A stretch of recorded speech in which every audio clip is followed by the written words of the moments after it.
نحمده ونصلي ونسلم على رسوله الكريم اما بعد فاعوذ بالله من الشیطان الرجیم بسم اللہ الرحمن الرحیم۔ کھانے کے آداب کے عنوان سے گفتگو کا آغاز کیا تھا ہم نے۔ رسول کریم صلی اللہ علیہ وسلم کی حدیث ہے، حضرت عبداللہ بن بصر رضی اللہ تعالی عنہ اس حدیث کو روایت فرماتے ہیں، کہتے ہیں حضور نبی کریم علیہ الصلوۃ والسلام کے پاس ایک قصعہ تھا، ایک بہت بڑا برتن تھا جس میں بیک وقت بہت سے آدمی کھانا کھائے تھے، اور وہ اس قدر بڑا اور بھاری تھا کہ اسے 4 لوگ مل کر اٹھایا کرتے تھے۔ کہتے ہیں ایک مرتبہ نماز چاشت ادا کرنے کے بعد رسول کریم صلی اللہ علیہ وسلم نے وہ برتن منگوایا اور اس میں سرید بنایا گیا۔ سرید یہ رسول کریم صلی اللہ علیہ وسلم کا پسندیدہ ترین کھانا ہے۔ شوربے میں روٹی کے ٹکڑے بھگو دیے جاتے اور یہ کھانا رسول اللہ صلی اللہ علیہ وسلم کو بہت پسند تھا اور جلدی ہضم ہونے والا کھانا ہے۔ کہتے ہیں سرید تیار کیا گیا، حاضرین اس برتن کے ارد گرد جمع ہو گئے۔ پھر جب لوگ زیادہ ہوئے تو رسول کریم صلی اللہ علیہ وسلم گھٹنوں کے بل بیٹھ گئے، اور ایک عرابی ایک دیہاتی کہنے لگا یہ کیسا بیٹھنے کا انداز ہے، یہ کیسا طریقہ ہے؟ تو رسول کریم صلی اللہ علیہ وسلم نے فرمایا کہ اللہ تعالیٰ نے مجھے تواضع پسند بنایا ہے، متکبر و مغرور نہیں بنایا۔ رسول اللہ کا بیٹھنے کا انداز بڑا سادہ تھا۔ وہ کہنے لگا کہ یہ کون سا انداز ہے؟ تو اللہ کے نبی ارشاد فرماتے ہیں اللہ نے مجھے تواضع پسند بنایا ہے، اللہ نے مجھے عاجز بنایا ہے۔ کہتے پھر رسول اللہ نے فرمایا کلو من جوانبہا ودعوا ذروتہا یبارک لکم فیہا۔ حضور فرماتے ہیں برتن کے ارد گرد سے کھاؤ اور درمیان کو چھوڑے رکھو، کیونکہ تمہارے لیے درمیان میں برکت فرمائی جاتی ہے۔ تو رسول اللہ فرمایا کرتے تھے کہ کھانا جب شروع کرو تو برتن کے درمیان سے مت کھایا کرو، کہا کہ اس کے گرد و نواح سے کھایا کرو، کناروں سے کھایا کرو، برتن کے درمیان سے نہ کھاؤ۔ اور رسول اللہ حکمت کیا بیان فرماتے ہیں؟ حضور فرماتے ہیں کہ جو درمیان میں کھانا موجود ہے اس میں اللہ کی برکتیں نازل ہوتی رہتی ہے۔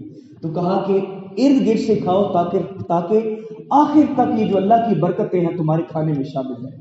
تو یہ یاد رکھیں کہ جب بھی کھانا کھائیں تو برتن کے گرد و نواح میں سے کھائیں، درمیان میں سے نہ کھائیں۔ حضرت ابن عباس رضی اللہ تعالی عنہ حدیث روایت کرتے ہیں، کہتے ہیں حضور نے ارشاد فرمایا البرکۃ تنزل وسط الطعام فکلوا من حافتیہ ولا تاکلوا من وسطہ۔ کہتے ہیں حضور فرماتے ہیں برکت کھانے کے درمیان میں نازل ہوتی ہے، اس لیے اس کے اطراف سے کھاؤ، درمیان سے نہ کھاؤ۔ تو جیسے میں نے عرض کیا کہ برتن کے درمیان میں سے کھانا نہیں کھانا چاہیے۔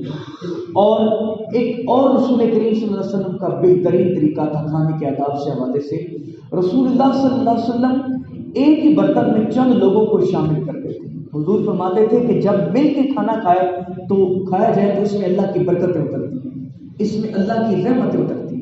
تو گھروں میں ہم لوگ کبھی کبھی تنہا کھا لیتے ہیں، تو اس لیے رسول کریم صلی اللہ علیہ وسلم کی سنت کو پورا کریں اور گھر میں مل کر کھانا کھائیں، اور کوشش کریں کہ چند لوگ ایک ہی برتن میں کھانا کھائیں۔ تو اس میں حضور فرماتے ہیں کہ اللہ کی برکتیں نازل ہوتی ہیں جب گھر کے لوگ اکٹھے ہو کر ایک دسترخوان پہ کھانا کھاتے ہیں۔ حضرت جابر رضی اللہ تعالیٰ عنہ حدیث روایت کرتے ہیں، کہتے ہیں رسول اللہ صلی اللہ علیہ وسلم ایک دفعہ گھر تشریف لائے اور اہل خانہ سے کھانا مانگا، تو انہوں نے عرض کیا یا رسول اللہ سرکہ کے سوا اور کچھ نہیں، صرف کھانے کے لیے سرکہ موجود ہے۔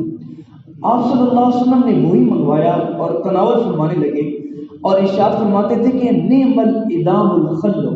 حضور نے 3 مرتبہ یہ جملہ ارشاد فرمایا، کہا سرکہ سے بہترین کوئی سادن نہیں، سرکہ سے اچھا کوئی سادن نہیں۔ حضرت جابر فرماتے ہیں جب سے میں نے یہ الفاظ رسول اللہ کی زبان سے سنے، کہتے ہیں اس وقت سے میں سرکہ سے محبت کرتا ہوں اور کوشش کرتا ہوں کہ وہی کھانا کھاؤں جس کی تعریف زبان مصطفیٰ سے نکلی ہے۔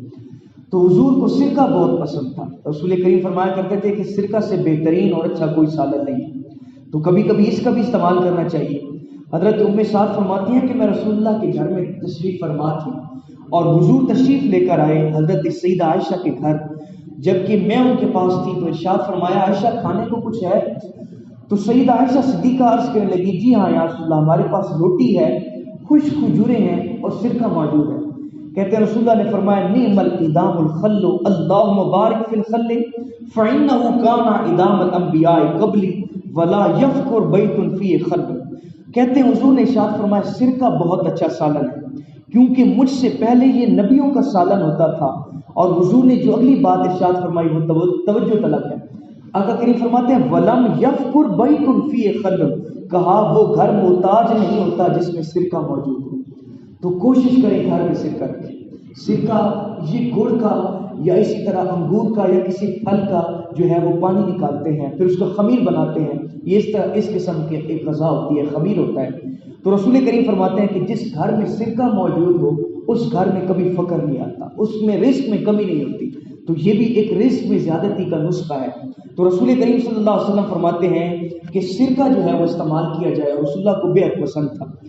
حضرت ابو اسید رضی اللہ تعالیٰ عنہ حدیث روایت کرتے ہیں، کہتے ہیں حضور نے ارشاد فرمایا زیتون کا تیل کھاؤ بھی اور اس کی مالش بھی جسم پر کرو. پھر حضور نے ارشاد فرمایا فَإِنَّهُ مِن شَجَرَةٍ مُبَارَكَةٍ، کیونکہ یہ برکت والے درخت سے ہے.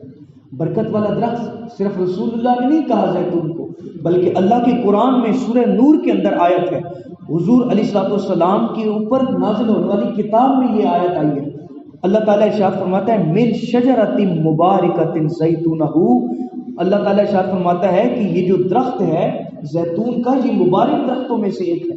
اور حضور ارشاد فرماتے ہیں کہ اس کا تیل بھی استعمال کرو کھانے میں اور اس کی مالش بھی کرو، اس لیے کہ یہ اس سرزمین پر اگا ہے جو انبیاء کی سرزمین ہے. انبیاء کی سرزمین فلسطین کو کہا جاتا ہے کہ جہاں پر سب سے زیادہ انبیاء کا نزول ہوا اور سب سے زیادہ نبی وہاں پر مدفون ہیں. تو کہا کہ اس کی نسبت اس سرزمین سے ہے کہ جس پر انبیاء کرام کا ظہور ہوتا رہا ہے. تو اللہ تعالیٰ فرماتے ہیں کہ یہ درخت جو ہے وہ مبارک درخت ہے، بابرکت درخت ہے. تو نسبت جو ہے آپ یہاں سے نسبت کا اندازہ لگا سکتے ہیں کہ جب نسبت اعلیٰ ہوتی ہے تو وہ چیز بابرکت ہوتی ہے. اللہ فرماتا ہے کہ اس کی برکت اس وجہ سے ہے کیونکہ اس کی نسبت انبیاء سے، یہ اس سرزمین سے تعلق رکھتا ہے کہ جس میں انبیاء کرام نازل ہوتے رہے. اور آپ اگر ڈاکٹر حضرات سے پوچھیں، طبیبوں سے پوچھیں، تو وہ یہی بتاتے ہیں کہ زیتون کے بڑے فوائد ہیں.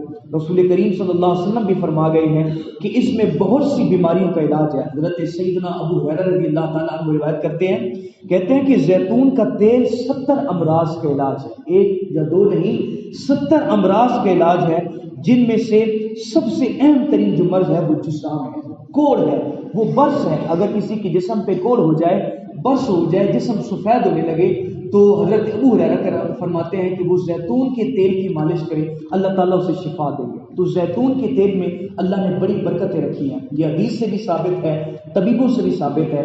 حضرت صفوان بن امیہ رضی اللہ تعالیٰ عنہ حدیث روایت کرتے ہیں، کہتے رسول اللہ نے کھانے کے حوالے سے ارشاد فرمایا انحسوا اللحم ناسا فإنه أهنا وأمرا. کہتے ہیں حضور نے ارشاد فرمایا کہ گوشت کو دانتوں کے ساتھ نوچ کر کھاؤ کیونکہ یہ زیادہ خوشگوار اور جلد ہضم ہونے والا ہوتا ہے. تو حضور اس بات کو پسند فرمایا کرتے تھے کہ گوشت کو ہاتھ میں لے کر دانتوں سے نوچ کے کھائیں. آقا کریم فرماتے تھے کہ اس طریقے سے کھاؤ گے، ایک تو یہ بہترین طریقہ ہے کھانے کا، اور دوسرا حضور ارشاد فرمایا کرتے تھے کہ یہ جلدی ہضم ہونے والا ہے. اس طرح اگر کوئی شخص گوشت کو کھائے گا تو یہ جلدی ہضم ہوگا. تو یہ رسول اللہ کے بتائے ہوئے کھانے کے آداب ہیں. اللہ رب العزت ہمیں رسول اللہ کی سیرت طیبہ پر عمل پیرا ہونے کی توفیق دے. وما علینا الا البلاغ.